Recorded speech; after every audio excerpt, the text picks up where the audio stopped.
Yo, what is up everyone? This is OJ over here from PlayerEssence and welcome to another Nintendo NX discussion video. So today I'm going to be talking about an article that I saw on Cheat Sheet Entertainment, and they talked about 7 things that they want into the Nintendo NX, and a lot of it was pretty reasonable. I want to discuss each topic and then I want to ask you guys, what are your 7 things that you would like to see in the Nintendo NX? So let's go ahead and get right into it. So the first thing that they say is more power. This is an obvious thing that Nintendo needs to do with the Nintendo NX. You want to have more power so developers have more freedom to create their games. You want to make sure it's the right architecture. And they're saying here that they want the power to be right around at least minimum PS4 and Xbox One. I would want it to be a little bit higher than that, if anything, maybe closer to the Neo if we could, but it is what it is. And they talked about how the GameCube, Super Nintendo, N64, all of them were pretty much the top of their class or near the top of it. And I think that it would be good if Nintendo did return to that format instead of going with the underpowered route as the Nintendo Wii and the Wii U were. I think that boat has sailed, and Nintendo is definitely going to put out a system that is stronger and give developers more freedom to create those type of graphics that they want to see in their games. The next thing that they go into is third-party support. This is also a given. Nintendo,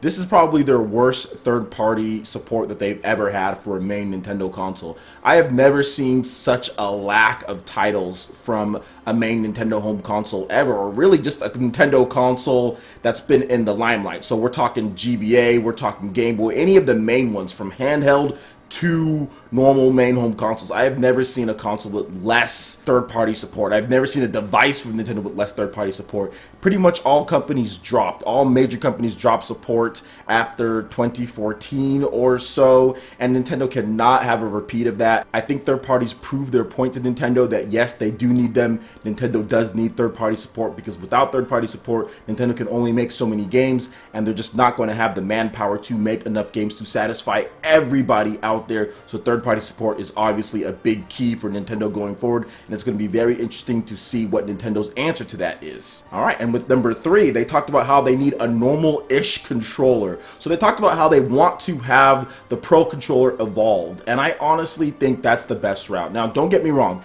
it's cool to see sometimes Nintendo do some different things with the Wii Remote and do different things with the Wii U gamepad. Unfortunately, not everybody is going to like those type of devices. Not only that, but you're not building any consistency between brands. So for example, if someone really likes the Wii Remote and then the Wii U comes out, well, where's their controller? The people who really like the Wii Remote are kind of left in the dark, because not every game will support Wiimote controls, will support all of that. So you could lose fans. And then if you look at the Wii U, you're like, okay, well, I like the Wii U. Maybe some people didn't like the Wii. So there's no consistency between the controllers of Nintendo systems. And that is a very dangerous proposition when you're talking about consumer electronics. Most companies like to stick to a script and do a little bit of different things here and there, mainly pertaining to software or other things like that. But changing the main way to control games is very risky. You can hit a home run or you can completely fail, and that's the problem with the Wii and the Wii U. Yes, they hit a home run with the Wii, but then the Wii U was not as attractive. You don't build that consistency between your brands. So I think going back to something that's a little bit more conventional,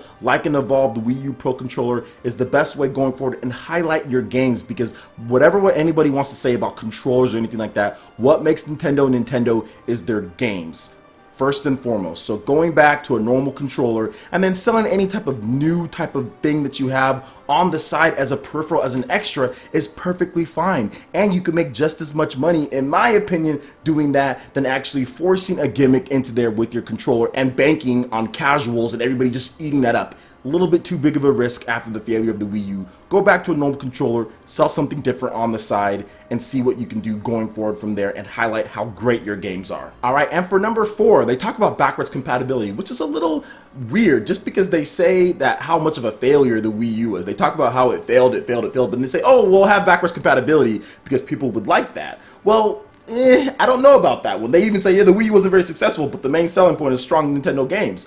I don't know if that's going to be something that they should include, just because, here's a couple of reasons why, because it could increase the price of the system, and it can also gimp the power of the system. If people really want to play Wii U, they can just buy a Wii U. I think Nintendo would be better off actually remastering some of their best games and putting those on a Wii U, and making sure that the system is efficient and does one thing very good with the type of games. Don't try to shoehorn any type of Wii U type of stuff in there, because if you do, like I said, it could gimp the power of the the system, it could make it cost more. You definitely don't want to have the system cost more because of backwards compatibility that some might or might not use. We do not know how many people even want to play those Wii U games. So I just think that they should take the best games that Nintendo has, some of the more classic ones, like I think Super Smash Bros. For Wii U, I think stuff like Splatoon, maybe Mario Maker, put those on the Nintendo NX, and if you want to buy a Wii U, go buy a Wii U at this point. One more interesting thing that they said is that they feel that it should also have backwards compatibility with 3DS games, and now that's just ridiculous. To have backwards compatibility with 3DS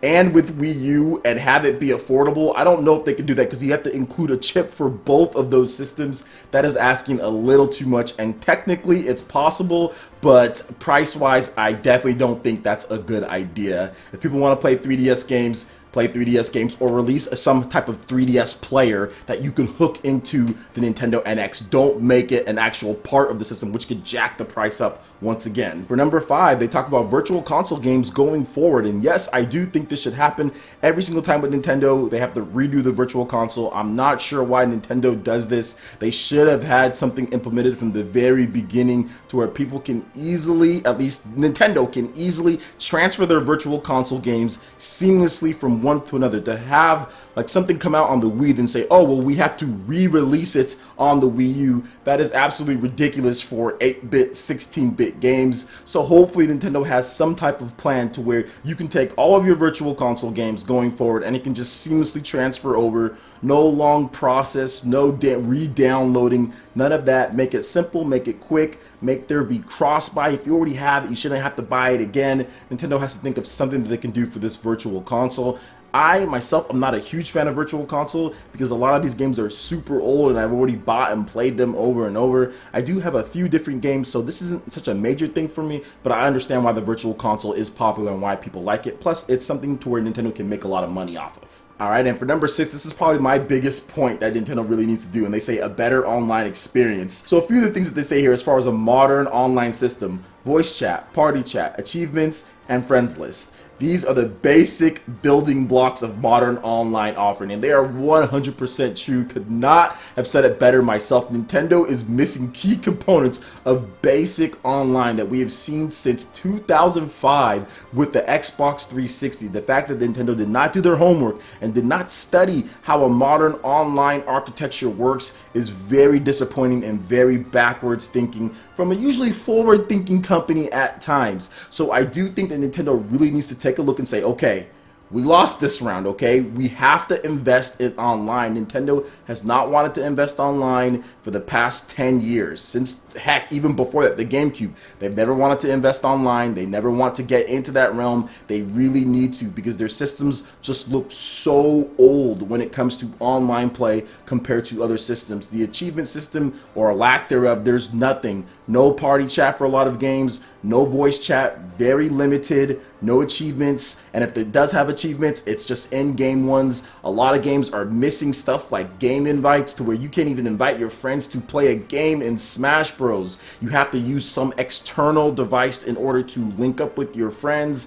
It's just not very good. It's not a very good system. Anybody who's played Pokken Online knows what I'm talking about. The vast differences between how you play with your friends between Nintendo games shows that they really messed up online bad. The fact that Pokken uses codes or something like that, Smash Bros has it to where you just kind of create a room, and then if you see a room open, you can just force your way into the game, and then the person says yes or no. It's just ridiculous. Xenoblade Chronicles has an achievement system. It has game invites, but it's handled a little bit weirdly. Bayonetta has game invites, but it's kind of different. Every game is such a mismatch of features and stuff.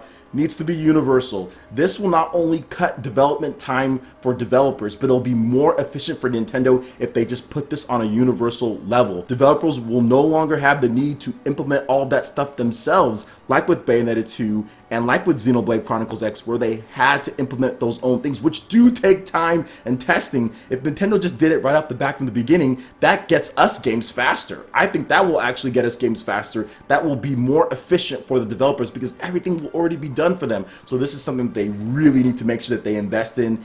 and make sure that DNA or whoever else that they have helping them, Tatsumi Kimishima, needs to be on top of this. This is, to me, the most important thing that the Nintendo NX needs to do. And with their last feature that they would like to see is really interesting. They say console and handheld capabilities. So they're hoping for some type of hybrid device, saying quotations, Nintendo can create a single device that offers gamers great experiences away from the TV while also delivering console level experiences when you're at home. It could be the all-in-one gaming device to rule them all. Sounds great, but we'll have to wait till an official announcement. And I honestly think this might be the best way for Nintendo to go in some regards, because guys, yes, the Nintendo 3DS did very well, but you have to look at the sales from the DS to the Nintendo 3DS. Nintendo has lost nearly 100 million in sales from one generation to another. It's a very big gap. Smartphones and tablets are somewhat taking over. Now, I do think Nintendo could still release a separate handheld device, but they need to have it to where there's synergy between the two. You can't have development teams spending their resources on one type of device and not putting their talents on another device that might need that help, because you can't bank on third parties, as we saw with the Wii U and Nintendo 3DS. A lot of people complained when a game would come out for 3DS while the Wii U gets nothing. We saw that all generation where 3DS got game after game after game after game, and there was no type of 3DS player for the Wii U, and people on Wii U were just like, well, why aren't we getting Shin Megami Tensei? Why aren't we getting Persona Q? Why aren't we getting Kingdom Hearts Dream Drop Distance? Why aren't we getting all of these different type of games, while 3DS owners still got Smash Bros, 3DS owners got Mario Kart, 3DS owners got Xenoblade Chronicles, 3DS owners got Donkey Kong? Yes, some of them were ports and everything, but they still got these games and much more. So you cannot have this imbalance, and I think it would be very risky for Nintendo to go the same route that they went, making a dedicated handheld and not having any type of functions or features with the actual console, being able to share a game library or virtual console or things like that. So there needs to be some type of hybrid going on. Nintendo has already alluded to that a little bit with the whole OS, how they want to make it like Apple with the iPad